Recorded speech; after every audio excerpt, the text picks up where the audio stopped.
Monsieur Rémi Féraud, président du groupe Paris en commun. Madame la maire, chers collègues, j'ose espérer que plus personne dans cet hémicycle n'est à convaincre de la nécessité et de l'urgence à agir en matière de transition écologique et sociale pour lutter plus efficacement encore contre le réchauffement climatique et la pollution atmosphérique. De catastrophes naturelles en catastrophes naturelles, pluies diluviennes, inondations à répétition, incendies gigantesques, canicules et records de chaleur, pics de pollution, les rapports du GIEC ou de l'OMS également sont alarmants. Pas un jour, pas une semaine, pas un mois ne se passe sans que le dérèglement climatique s'illustre cruellement sous nos yeux dans le monde, avec son lot de désolation, de morts, de populations à reloger ou d'extinction d'espèces animales. Face à cette réalité, il y a ceux qui regardent en spectateurs résignés, il y a ceux qui pensent que tout finira par s'arranger tout seul et qu'il est urgent d'attendre, que la situation n'est finalement pas si grave que cela, et il y a ceux qui agissent sans délai et sans fatalisme. Nous sommes, avec la maire de Paris, résolument dans ce dernier camp, celui de ceux qui agissent sans délai et sans fatalisme, et lorsqu'il le faut, nous le faisons courageusement. Car au regard de l'urgence à agir, nous aurions pu nous attendre à un soutien unanime de tous les membres de cette Assemblée, par exemple pour soutenir la piétonisation des voies de la Seine, ou plus récemment, nous aurions pu nous attendre à un soutien sans réserve à la création des coronapistes pour les vélos. Mais que voulez-vous, la droite parisienne reste la droite parisienne. Et néanmoins, restons optimistes. Je vois que ça vous interpelle et je ne doute pas que les différentes interventions sur la communication que nous examinons aujourd'hui, elles viendront soutenir les ambitions et les mesures proposées par l'exécutif municipal. Pardon, Monsieur le Président. Vous pouvez choisir de ne pas écouter, de perturber la communication. Vous pouvez choisir cette attitude-là. D'ailleurs, c'est votre choix depuis plus d'un an. Nous en souffrons, mais on résiste et c'est pas bien grave. C'est pas bien grave parce que derrière vos vociférations et ce comportement très peu respectueux du débat démocratique, en fait, pas grand monde ne vous suit ni ne vous écoute, vous qui n'avez toujours pas vu qu'il y avait un sujet qui s'appelait le changement climatique. À part vous opposer à nos propositions, vous ne savez pas faire grand-chose d'autre. Monsieur le Président, vous avez la parole. Merci Madame la maire, mais je vois que vous m'écoutez puisque vous réagissez.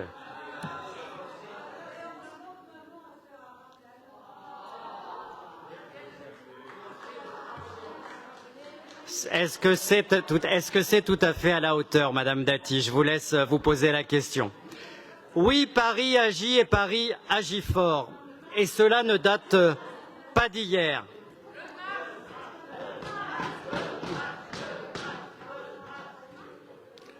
Depuis 20 ans, l'exécutif municipal, avec Bertrand Delanoë et avec Anne Hidalgo, a initié de profondes évolutions de la ville.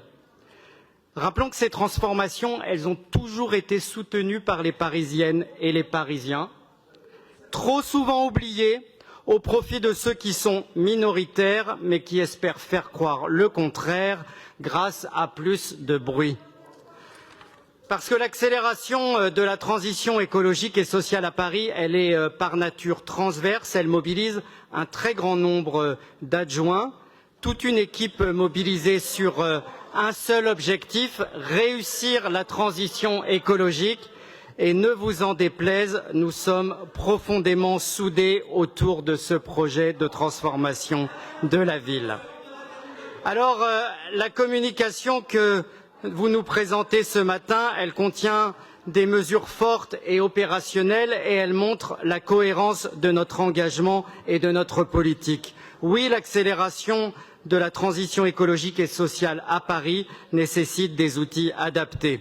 Cela passe notamment par la réorganisation administrative des services de notre ville. Et à ce titre, je me réjouis de la création d'une direction de la transition écologique et du climat. Saluons aussi l'Académie du climat que nous venons d'inaugurer dans l'ancienne mairie du 4e et qui s'adresse plus particulièrement aux enfants et aux jeunes pour leur donner les moyens de se former et d'agir sur les défis climatiques. Je ne reviendrai pas dans le détail sur l'ensemble des leviers de l'action publique et les mesures emblématiques qui sont inscrites dans cette communication, car elles concernent bien des domaines et chacun d'entre eux sont essentiels.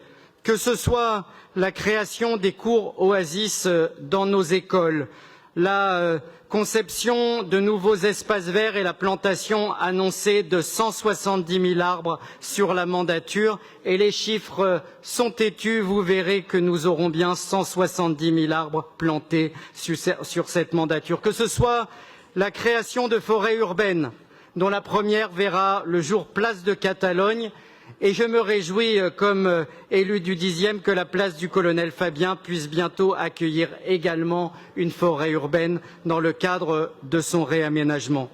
Cette communication, elle concerne l'agriculture urbaine plus dynamique que jamais, avec l'annonce de la 4e saison des pariculteurs. Elle concerne la lutte contre la pollution sonore avec la réduction de la vitesse à 30 km/h et l'installation de radars sonores. Et nous savons à quel point cet enjeu du bruit est essentiel pour beaucoup de Parisiens qui en souffrent. Cette communication, elle concerne la sortie du plastique dans la restauration collective. Plastique dont nous savons qu'il est un fléau tant par les perturbateurs endocriniens qu'il contient que par la pollution de nos cours d'eau, de nos mers, de nos océans. Je salue cette action très importante et j'espère qu'elle encouragera d'autres acteurs à engager également la sortie du plastique. Cette communication, elle concerne la stratégie du zéro déchet par le soutien aux associations locales qui transforment les déchets et sensibilisent les habitants sur le sujet en vue de gaspiller moins et de mieux recycler et réutiliser. Cette communication, elle concerne le plan de lutte contre la précarité énergétique, utile pour la planète et positive pour le pouvoir d'achat de nos concitoyens. Et je me félicite de la poursuite et de l'amplification de la rénovation énergétique des logements comme du patrimoine municipal. Cette communication, elle concerne enfin le réseau de chaleur avec l'adoption d'un nouveau schéma directeur à l'horizon 2050 et la création de plus de 200 km de réseau en eau chaude. Elle concerne enfin le réseau de froid avec le choix d'un nouveau délégataire pour élargir le périmètre à l'ensemble du territoire parisien. C'est là une ambition extrêmement importante dans l'adaptation de la ville au réchauffement climatique. Nous savons aussi que nous serons bientôt amenés à élaborer un PLU bioclimatique. Ce sera, à n'en pas douter, un outil puissant pour accélérer cette transition écologique et sociale que nous appelons de nos vœux. Et enfin, Madame la maire, vous nous avez fait part dans votre communication de la volonté de créer un GIEC Paris qui regroupera experts en sciences sociales et chercheurs sous la responsabilité de Jean Jouzel. Cette instance pourra être saisie par les élus, les associations et les citoyens. C'est un progrès démocratique que nous saluons. Toutes les mesures prises ces dernières années portent leurs fruits puisque nous constatons une baisse de près du quart des émissions de gaz à effet de serre à Paris. C'est un mouvement que nous voulons absolument poursuivre et amplifier. L'action de la ville, elle est reconnue. Elle est saluée et j'en tiens pour preuve la récompense qui vient d'être accordée à notre ville et à notre maire par l'ONU en matière de lutte contre le changement climatique. J'y vois là un encouragement à continuer sur la voie engagée. Nous avons fixé un objectif, que Paris atteigne la neutralité carbone d'ici 2050. Les élus du groupe Paris en commun seront, comme ils l'ont été depuis le début de ce mandat, mobilisés pour atteindre cet objectif.